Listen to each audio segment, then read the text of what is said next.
Sorry it's taken me so long. I've been busy a little bit these last few days. Chapter 5. The traveler's path will intersect with another's. Like it or not, he must carry forth with his new companions. He may even learn of a better route by following their lead. The next day, Mom decides to open shop early, which means Dad will be driving me to school. I get ready slowly in my feeble attempt to delay the inevitable. All the while, I'm thinking about Miss Teak, Simmy, and even Shapri a little bit. They all came into my life at the same time. While these strange hallucinations first occurred. Is this just a coincidence? How do I know that Miss Teak isn't manipulating me in order to get me to carry out some of her psychic dirty work? What would psychic dirty work even entail? I shiver as I so often do when thinking about Miss Teak. "Alex, get over here or you're going to be late to school," Dad yells from across the house. I groan and lace up my boots so quickly I miss a hole. "Coming!" I yell back, grabbing my cane, my backpack, and my jacket. The season's just beginning to change, so I'm not sure whether I need the extra layer or not. I'd rather be hot than cold, so I just sling the jacket over my shoulder as I rush down the hall. "Let's go," Dad says as I bound into the kitchen. "What took you so long?" he snarls. Well, if not himself lately, at least Dad's being consistently a major jerk. I ignore his question and open the fridge to grope about in the door, searching for one of Mom's diet breakfast drinks. My hand lands on the thickly insulated can. I pull it out of the fridge, give it a quick shake, and flip the tab. I take a drink and gag. This is the cardboard vanilla flavor, not the okay-tasting chocolate I had hoped for. Why does Mom even buy the vanilla? Yuck. I've either got to finish this or have nothing for breakfast, so I use my fingers to hold my nose and down the whole disgusting thing in a single gulp. "Can we go now?" Dad asks. Boy, he's impatient today. Yeah, I say, a bit nauseous. I drag my sleeve across my lips to remove any remaining liquid cardboard residue and follow Dad out into the driveway. He barely gives me enough time to close the van's door before he accelerates, jolting the poor tired vehicle away faster than it's supposed to go. Come on, Dad mutters under his breath as the car gives signs of a possible rebellion. I smirk. I guess the van and I have similar allegiances these days.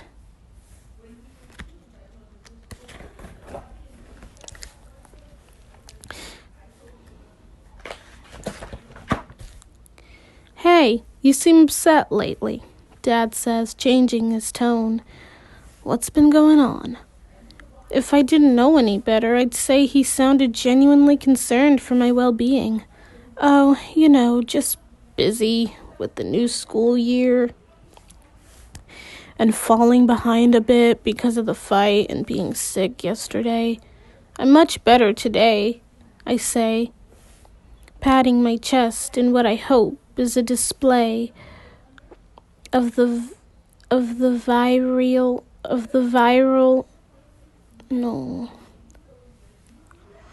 The word is virile. I've never seen this word in my life. So if any of you know how to say it, leave it in the comments. Thanks. Viral strength of youth. Dad grunts in affirmation. Good. He brought my explanation. No way am I telling him about my feelings for Simi, or the hallucinations, or about spending time with Miss Teague and Chapri. Absolutely no way. Dad coughs and chokes on some spittle, like something on the road has surprised him. "So, you made any new friends?" he asks in a strained voice. "Or how about girls? Any cute new girls at school this year?" "No," I affirm. "No friends, no girls. Just some very interesting classes." I'm not telling Dad about Simi, and what is going on with his accent? And what is going on with that accent of his, anyways? It comes out more often than not now. When it used to only slip up on rare occasions. Dad inhales. He's probably about to go into some unprovoked rant or long-winded story. Instead of giving him the chance, I decide to elaborate on my very interesting classes. Like advanced chem. I can tell it's going to be great. The teacher, Mr. Brown, well, actually, he insists we call him Dr. Brown. He seems really smart. We're going to be learning about acids and alkalis. Alkalis.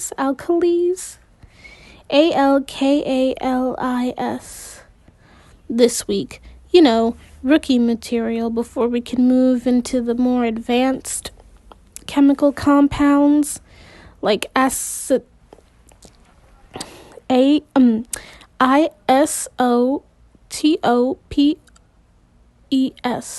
know what those words are. You can leave those in the comments. Isotopes, I don't know. Alloys, the good chemical stuff. That sounds great, Alex. I was never very good at chemistry. I was always better in social studies, learning how the human brain works, why certain people do the things they do, why I can see what Dad's trying to do. Trying to segue into a discussion about my so-called problems. No, thank you. I'm not much a fan of social sciences, I say, raising my voice up and down in an imitation of excitement. This semester, Mrs. Wierzinski is teaching world history. Man, she is tough. Goes on and on about dates and figures and important people and whatever. It's hard to type as fast as she speaks, and I can type pretty fast. Well, you converted the notes from when I was absent. She's something else. She's something else, she is. Mrs. Wierzinski. On the first day of class, she jumps into a lecture about Tsarist Russia. I recall every piece of information I remember from that lecture and keep talking, barely pausing long enough to gasp for air between my hapdash run-on sentences. Finally, we arrive at school. I've successfully held off Dad's questioning, at least for today, at least for this car ride. I don't know if I'll be able to get away with doing the same thing on the way home. I reach for the door handle, eager to be free, but at that exact moment, all the locks on the van click shut. "Alex, I got a call from your guidance counselor yesterday. She said you weren't just sick. Said you had a mental episode of some sort." "What?" She said she wouldn't call. God, I don't want to deal with this right now. I decide to sit and listen until he's done. then make a break for it as fast as I can. Listen, I understand, okay? It's hard growing up and all that. But really, I really need you to quit making a public spectacle of yourself. I haven't told your mom because there's no need to upset her over this. But you need to get a better grip on reality, okay? And I need you to be honest with me and willing to talk about what's going on. Whatever you think is going on here. Got it?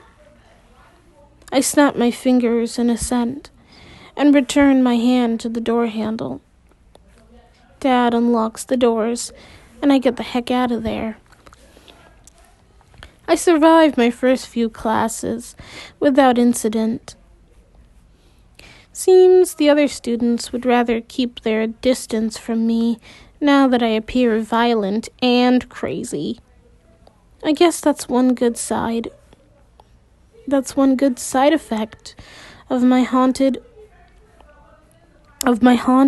hallucinations. Makes for a better high school experience, at least when I'm not crying and yelling in the middle of the crowded cafeteria. Simi catches up with me at lunch. She slides onto the bench across from me at our table, the cafeteria periphery. Hi, she chirps, acting completely normal and happy. Not a trace of awkwardness regarding yesterday's incident. Hi, I reply with a big smile. Hi, Alex, she says. Have you met Simi yet? I invited her to sit here with us today. Sorry, hold on. I invited her to eat with us today. Oh, yes. Hi, Shapri. I say, taking a bite of my bologna and mustard sandwich. Hi, Shapri says. She's in our chem class, too. She helped me with the lab yesterday since you weren't here. There's an odd number in the class, anyway. So Dr. Brown says we can work in a group of 3 if that's all right with you. Simi adds, Yeah, great. My mouth is full of crustless Wonder Bread and mushed up meat byproducts. I swallow and attempt to come up with more thoughtful conversational insights for my companions. Instead, I ask, How was the lab yesterday? Sorry to have missed it. Oh, super easy, Shapri says, hijacking the conversation. We finished way before the end of the period, so we had just sat around and chatted. Simi and I've got a lot in common. Both girls giggled. I still don't know what I think of Shapri. If Simi likes her, does that mean she'll be all right? Does that mean she's all right? Or is Shapri trying to steal my new best friend away from me? The hairs on the back of my neck bristle. The hairs on the back of my neck bristle like an angry wolf's hackles. I hope the girls don't notice. We're both new in town and like science better than arts. And we both love spicy food, and Shapri says the first part quickly and then trails off. She and Simi giggle again. Oh, geez. I'm not sure if I'm going to be able to handle hanging out with these 2 constantly giggling girls. Simi's not like this. Not when Simi's around. She's quiet, reserved, and thoughtful. Well, that's great, I say, trying to sound enthused. What else? What else did I miss besides class? Any interesting gossip? Nah, same old boring suburban routine. We always had so much more going on in New Orleans, Shapri says, with a wistful sigh. She takes a soggy bite of something, using her school-issued spork. I can't smell any real food at all, just paprika and cumin. Shapri's food doesn't seem that different from, Simi's. In Delhi, too, but the kids were nicer to each other. No Brady-type person was around to proclaim a social pecking order or determine who's worthy of kindness and who isn't. Simi says, twisting the cap off a bottle of a delicious-smelling grape juice. I smile inwardly. Simi gets me. I did not say anything else to the topic of Brady, since there's no way I can without coming off like a loser. Oh, in New Orleans, there was a fight. There were fights. This one time, a kid had to go to the hospital. So scary. My dad said to keep to yourself, as not to be an instigator, Shapri says soberly before laughing. I hope the two of you aren't instigators. I don't need any trouble. This comment's got to be a jab at me, since everyone thinks I was the one who started the fight with Brady last week. I don't need any trouble either. I bark out like a Doberman. Go ahead and try to get into my yard. Sorry. Go ahead. Try to invade my yard. Silence falls, as if I've somehow said the wrong thing. As if I've somehow said something wrong, even though Shapri said almost the same thing. Simi laughs good-naturedly. So we all agree we don't need any trouble? Sounds like a deal. Shapri sniffs and crumbles her lunch bag into a ball. Hey, what were you doing back at my mom's shop again yesterday? I thought the place weirded you out. Oh no, it doesn't weird me out, I say, trying to figure out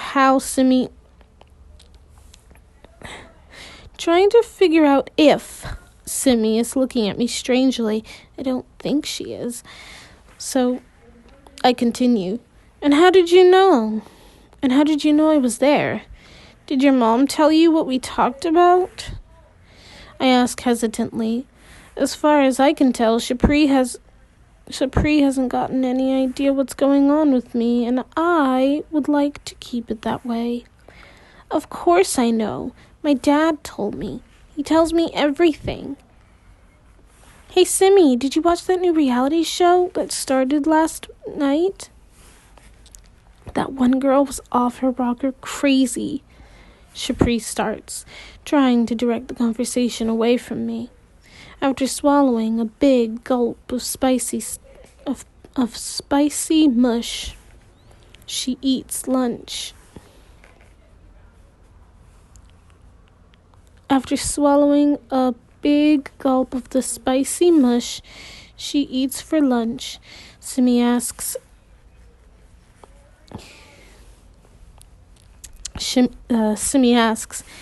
I don't watch much TV. Do you think I'd like it? Listen, next week you come over to my place and... Did you kill Simi? An adult man asks. Oh dear. Well, that was sudden. Did you kill Simi? An adult male asks. He's accompanied by the smell of rubbing alcohol and cotton. This time, I recognize the hallucination or vision or right away. I'd never be able to detect something as subtle as cotton over my companion's lunches. Those spices drown out everything, even Simmy's coconut hair, as she bobs her head side to side. I stiffen, trying my best to react openly to the vision.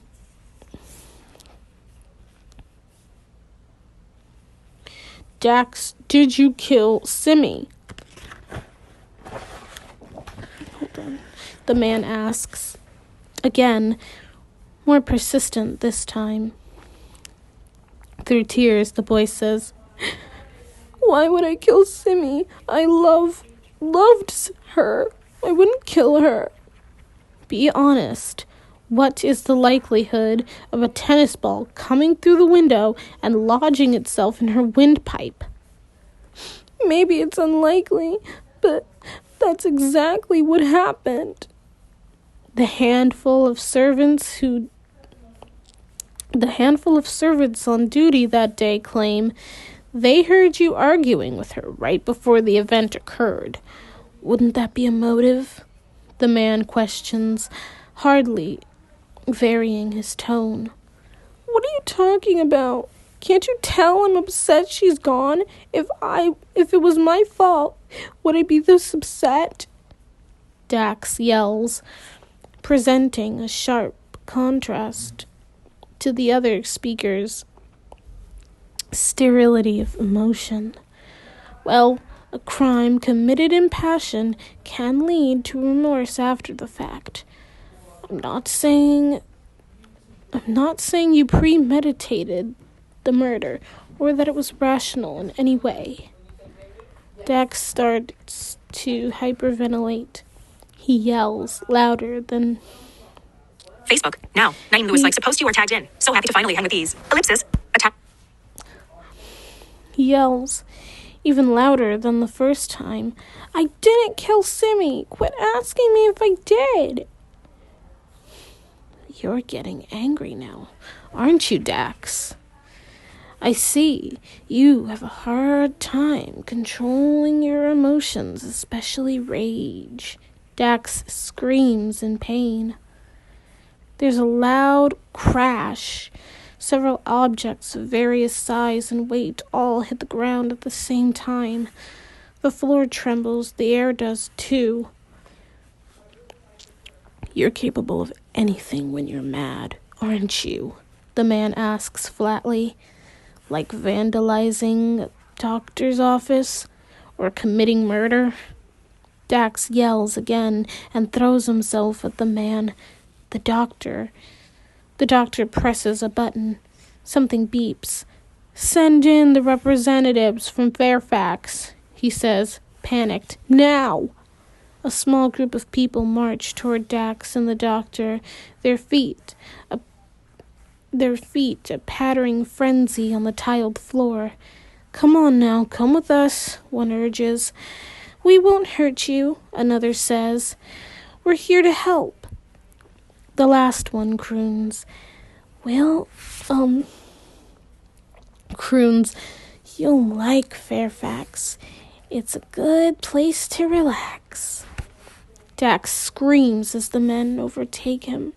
Suddenly the screaming stops as the scent of some strong chemical becomes overpowering. They drugged him. Take him quickly, the doctor says. This is what his parents wanted. Best to keep this matter out of the courts when it's so evident the boy needs psychiatric care, not the penitentiary. Not the penitentiary. He sniffs and drags a cloth across his face, stirring up the scent of blood. Besides, his father is a good friend of mine, a respectable man, of good stock. We shouldn't hack down the entire family tree because of one bad apple. The vision fades, leaving in its place the sounds and smells of the lunchroom. I shiver. I don't think Dax is at fault for Simmy's death, but everyone else seems to. I need to learn the truth. Did Dax kill Simmy, or did somebody else? Maybe if I move, maybe if I solve this puzzle, I'll be able to prevent anything bad from happening. Now I have clues. The boy's name is Dax. He seems to come from a rich family that has servants, and they're taking him to a mental hospital called Fairfax. If I can figure out where Fairfax is, maybe I can figure out where Dax is right now. Then all I'll need to do is keep Simmy away from that place. Because whether or not Dax is responsible for her death, I know he's around when it happens. That's good, Shapri says, smacking her lips. See, I told you, Simmy says, closing the lid on her Tupperware container and pushing it back into her lunch bag. With a crinkle. The bell rings, announcing the end of the lunch period. Shapri rises from the table. Come on, let's get to class. You know Dr. Brown's policy on tardiness. I'll catch up with you in class. I need to get my chem book from my locker, Simmy replies. Okay, see you in a little bit, Shapri says, speeding off and taking her voice with her. Once Shapri is out of earshot, Simmy turns to me. Alex, did something just happen now? What? No. How does Simmy know? I tried so hard not to betray my emotions this time. All of a sudden, you got really quiet and you didn't answer when Shapri asked you a question. And you looked troubled, she whispers. Oh, well. I search for words to explain all these things, but I come up short. It's Shapri, isn't it?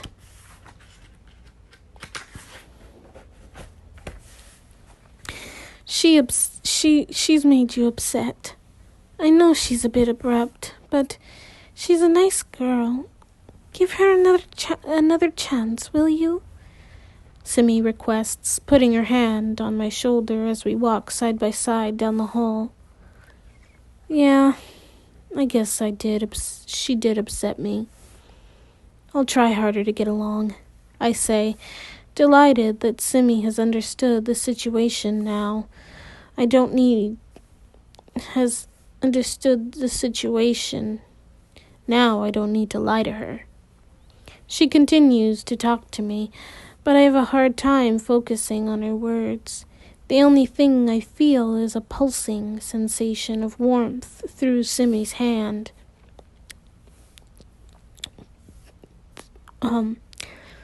Warmth where Simmy's hand touches my shoulder. She's still holding on to me, spreading the rapture through my entire body. I can't think about Simmy and Dax or anything. Or Shapri. Instead, I focus on the peace flowing from Simmy's hand.